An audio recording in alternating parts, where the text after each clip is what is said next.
হিন্দুত্বের দাড়িপাল্লায় ত্রিশূলের পাল্লা সবসময়ই ভারী। সময়ের সঙ্গে ত্রিশূল জড়িয়ে গেছে বঙ্গ রাজনীতিতেও। কখনো শুভেন্দু অধিকারীর হাতে ত্রিশূল, কখনো বা কাজল শেখের হাতে ত্রিশূল।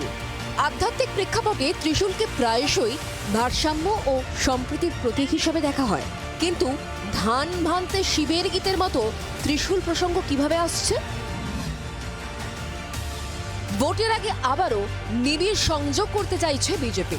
বারবার বঙ্গ সফরে এসে বিজেপি নেতৃত্বকে জনসংযোগের হোম টাস্ক দিয়েছেন মোদী, শাহ। সেই মতো ত্রিমুখী প্রচার পরিকল্পনা সাজাচ্ছে পদ্ম শিবির, অর্থাৎ বলাই যায় প্ল্যান ত্রিশূল।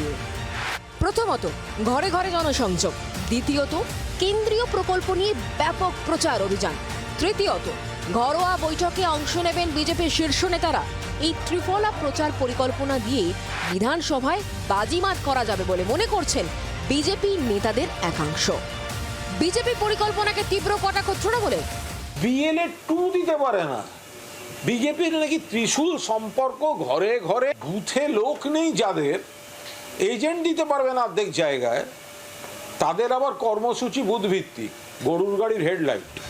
28 ফেব্রুয়ারি চূড়ান্ত ভোটার তালিকা, মার্চের যে কোনো দিন ভোট ঘোষণা।